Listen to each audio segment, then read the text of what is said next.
Many English learners feel stuck between what they study and how they actually speak. You memorize vocabulary, read grammar rules, and even watch videos, but when it's time to talk, nothing sounds natural. Why? Because real English isn't about textbooks. It's about stories, real stories that connect to real life. One of the best ways to improve your English is by following stories in context. Stories teach you how people really speak, how they describe emotions, how they use phrasal verbs, and how they connect ideas naturally. If you want to make progress every day, don't forget to like this video, leave a comment, and subscribe to Speakology. We post a new story every day to help you live and learn the language. It was a warm afternoon in Istanbul. The kind of afternoon where time feels slower, and even the air moves gently.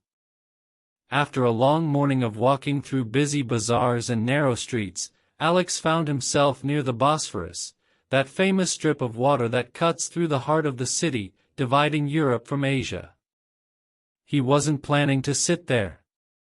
He didn't have a destination in mind. But when he saw a low stone wall near the water, with a clear view of the ferries and ships passing by, he stopped. He sat down, took off his backpack, and exhaled deeply.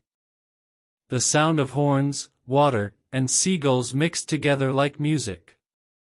Across the strait, buildings climbed the hills of the Asian side, old houses, modern apartments, the pointed domes of mosques. Everything looked golden in the late afternoon sun. He watched as a ferry pulled away from the dock nearby. People stood at the rails, taking photos, drinking tea, or simply staring at the water, just like him. Another ship passed by, larger this time, a container vessel, moving slower, more powerful. Its wake rippled across the water. Next to him, an older man tossed pieces of simit, the round sesame bread, into the air.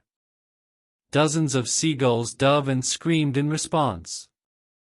The man laughed softly, then offered a piece to Alex. "First time in Istanbul?" he asked, his accent heavy but warm. Alex nodded. "Yeah. Just got here yesterday." "Then you must sit," the man said, as if Alex hadn't already done so. "Sit and watch. This is the best show in the city."